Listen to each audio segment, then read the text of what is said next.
The streets of Abuja were filled with people who had one message and one demand: free Nnamdi Kanu. Men, women, and young people gathered in different parts of the city, holding placards and chanting peacefully. Among the crowd stood two strong voices that everyone respected: Omoyele Sowore, the human rights activist, and Aloy Ejimakor, the lawyer defending Nnamdi Kanu. 4 days, the protest had continued. The government ignored the people's cries, but Sowore and Ejimakor refused to give up.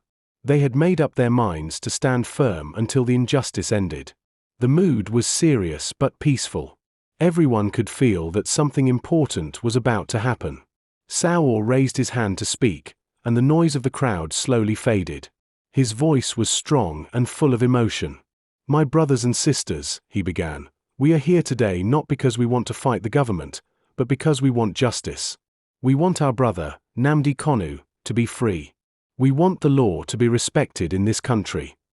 He paused for a moment and looked at the people standing before him. "We will not stop this protest until the Nigerian government releases him. Keeping him in detention is against the law and against human rights. We will continue to raise our voices every single day until justice is done." The crowd responded with loud cheers. Many people had been afraid before, but Sowore's courage gave them hope.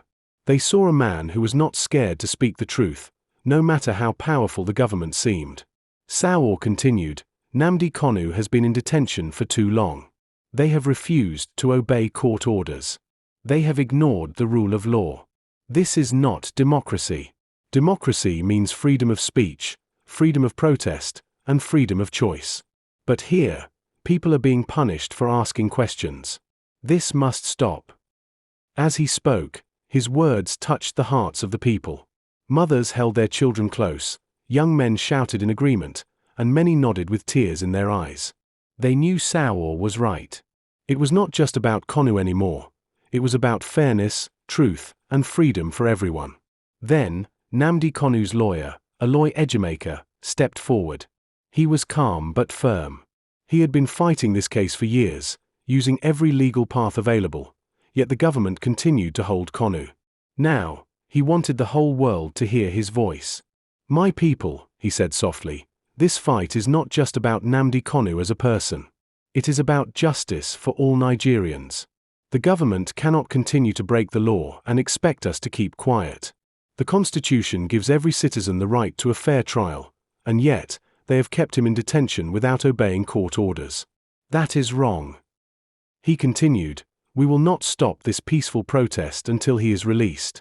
If the government thinks we will get tired, they are mistaken. We will continue to speak, we will continue to march, and we will continue to demand justice, peacefully, but strongly." People clapped and shouted in support. The air was filled with chants of freedom for Kanu, and justice must prevail. Ejimakor raised his hand again and said, "Let no one be afraid. The law is on our side. The truth is on our side. And as long as we stand together, victory will come. The world is watching. They can arrest one man, but they cannot arrest millions of voices. They can detain Nnamdi Kanu, but they cannot detain the truth."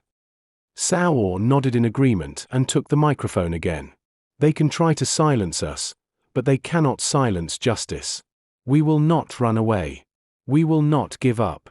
We will stay strong until freedom comes. The government must learn that power belongs to the people, not to those who misuse it." He turned toward the people and said, "Every one of you here today is part of history. What we are doing is not just for Nnamdi Kanu. It is for the future of Nigeria. We want a country where no man is above the law. We want a country where no one is punished for speaking the truth." The people began to sing peaceful songs of unity. Their voices were strong, and their spirit was unbroken. Some had been protesting for days without rest, but no one was ready to stop. They believed that Kanu would one day walk free, and that belief gave them strength. Sowore ended by saying, "We will continue tomorrow, and the next day, and the day after that. The Nigerian government must listen. The whole world must see what is happening. We will keep standing together until they do what is right." Aloy Ejimakor added, "Justice delayed is justice denied. We cannot wait forever. We are not asking for violence. We are asking for fairness. Let them free Nnamdi Kanu now. It is the only way to bring peace and respect to this nation." The people shouted louder than before. The message was clear: they were not going to stop. The protest was peaceful, but powerful. Sowore and Ejimakor had given the people a reason to stay strong. As the day went on, more people joined the movement. Different cities across Nigeria began to rise with the same demand. The call for freedom was growing, and no one could ignore it anymore. That day in Abuja marked a turning point. The people had spoken, and their leaders had shown them courage. It was no longer a small protest. It had become a national voice calling for justice, freedom, and truth. The struggle had just begun, but the hope in the hearts of the people was brighter than ever before. News about the protests in Nigeria spread across Africa like fire in dry grass. Every major news channel was talking about it. People in many countries were asking why Nnamdi Kanu was still in detention after so many court rulings and peaceful demands. The story reached Kenya, and it caught the attention of President William Ruto. Ruto had always spoken about justice and fairness in Africa. When he heard that the Nigerian government was trying to stop peaceful protesters who were asking for Kanu's release, he was deeply worried. He decided that silence would be wrong. As a leader, he believed that when one African leader treats his people unjustly, it affects the whole continent. Ruto called a press meeting in Nairobi. Journalists from different parts of the world gathered to hear what he had to say. When he came out to speak, his face was calm but serious.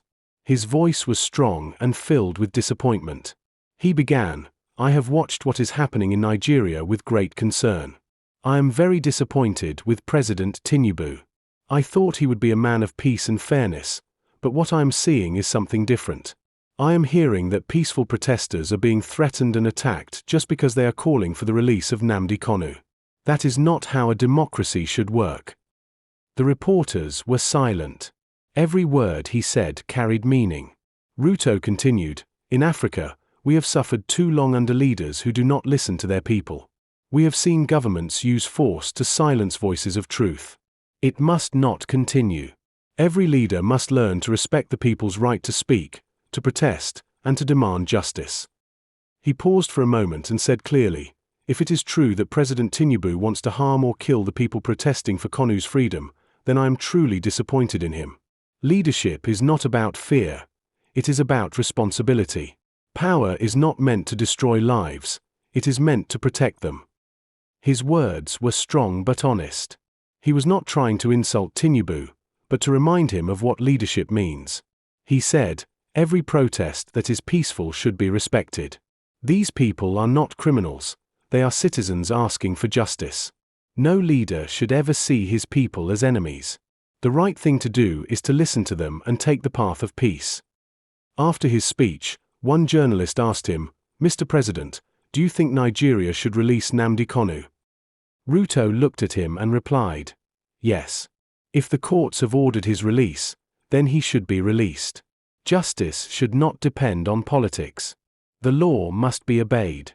A nation cannot grow when the law is ignored by those in power." He continued, "Kanu has the right to freedom and fair treatment like every other citizen. If he has broken any law, let the legal process take its course. But if the courts have said he should be free, then keeping him locked up is not justice, it is oppression."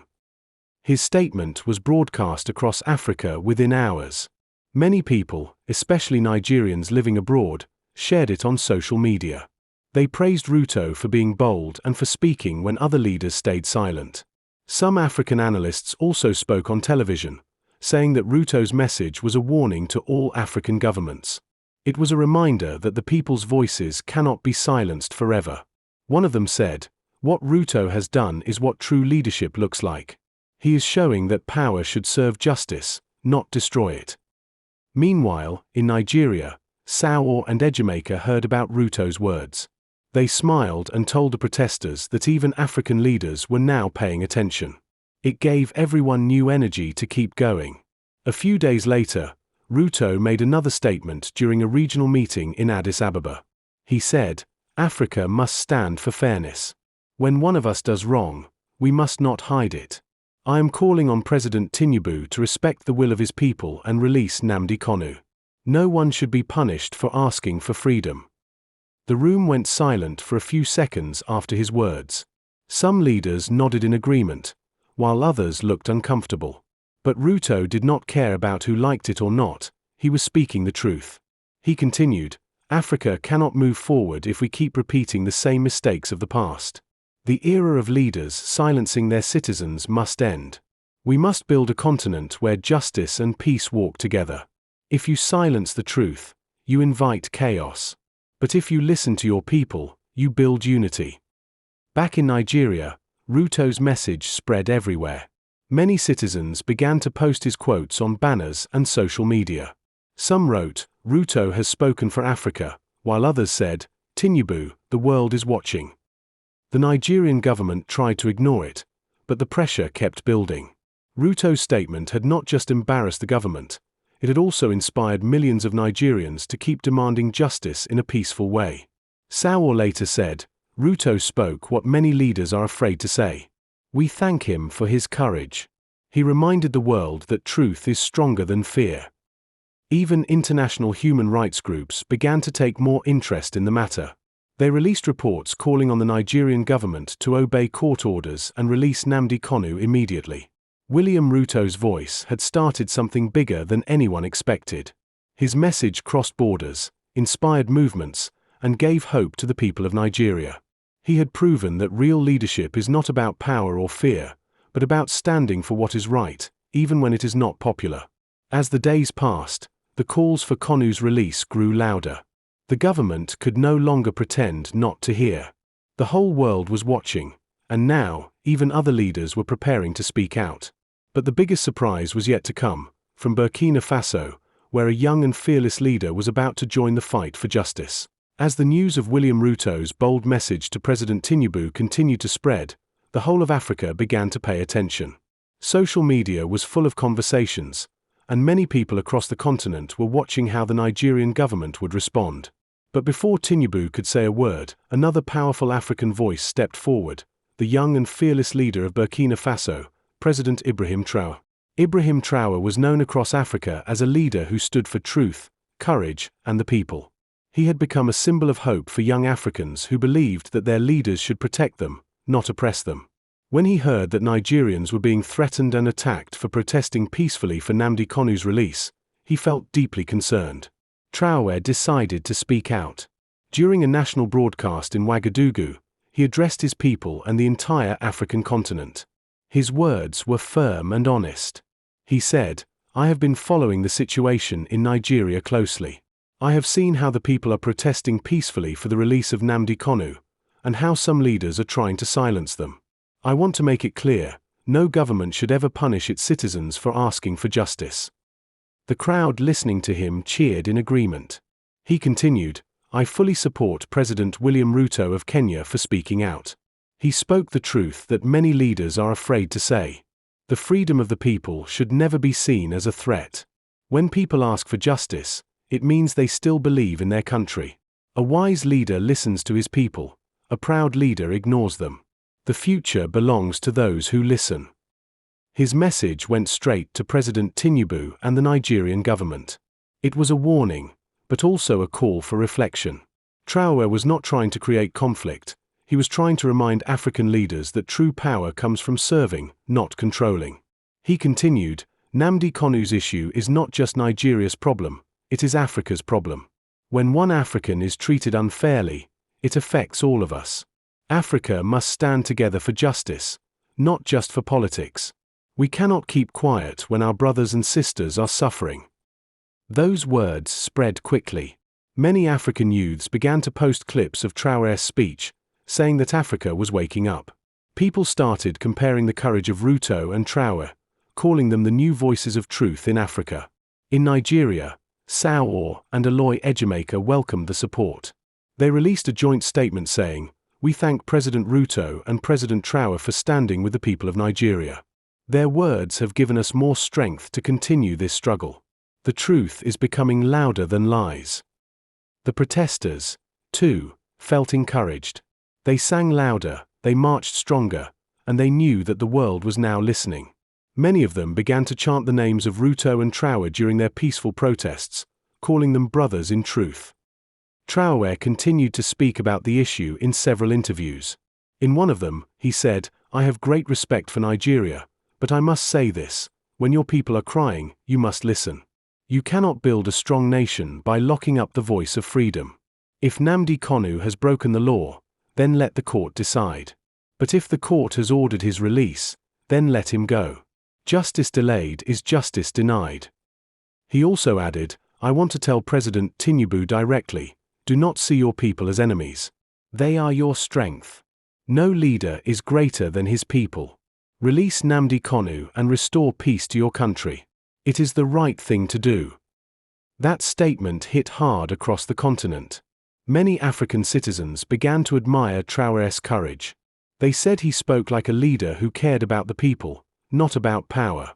His voice added more pressure on the Nigerian government, which was already struggling to defend its actions. Back in Abuja, Sowore addressed the crowd again. His voice was filled with new energy. "Now the world is watching," he said. "Ruto has spoken. Traore has spoken. The truth is spreading, and they cannot stop it. Our demand is simple: free Nnamdi Kanu. Let the law be obeyed. Let justice be done." Aloy Ejimakor added, "The support we are getting shows that we are not alone.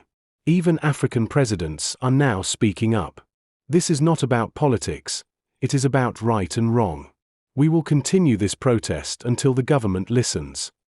The protesters cheered and sang songs of freedom. Their message was clear and peaceful: justice for Nnamdi Kanu, respect for the law, and freedom for every citizen who speaks the truth. As the days passed, Ruto and Traore's words continued to echo across Africa. Many people started calling this new wave of unity the voice of the people. It was not led by violence or anger, but by courage and truth. Even international organizations began to take more interest, urging the Nigerian government to act wisely. Some political analysts said that Africa was entering a new chapter, one where leaders would no longer keep quiet when injustice was happening in another African country. They said that what Ruto and Traore had done showed that Africa could rise together for what is right. In Nigeria, the protests continued peacefully. More citizens joined daily, and the call for justice became stronger than ever. The people had seen that the world was finally listening, and that gave them new hope. At one rally, Sowore said, "We will not stop until Kanu is free. The people of Kenya, the people of Burkina Faso, and all lovers of justice are standing with us. This is the time to show that the power belongs to the people." The crowd shouted, "Freedom for Kanu! Freedom for justice! Freedom for truth!" Their voices carried far and wide, a sound of unity and strength that no power could silence. And as the sun set that day, one thing became clear: the movement for Nnamdi Kanu's freedom was no longer just Nigeria's struggle. It had become the voice of Africa. The leaders who stood for truth had spoken, and the people had answered. The message was simple and powerful: justice must win, no matter how long it takes.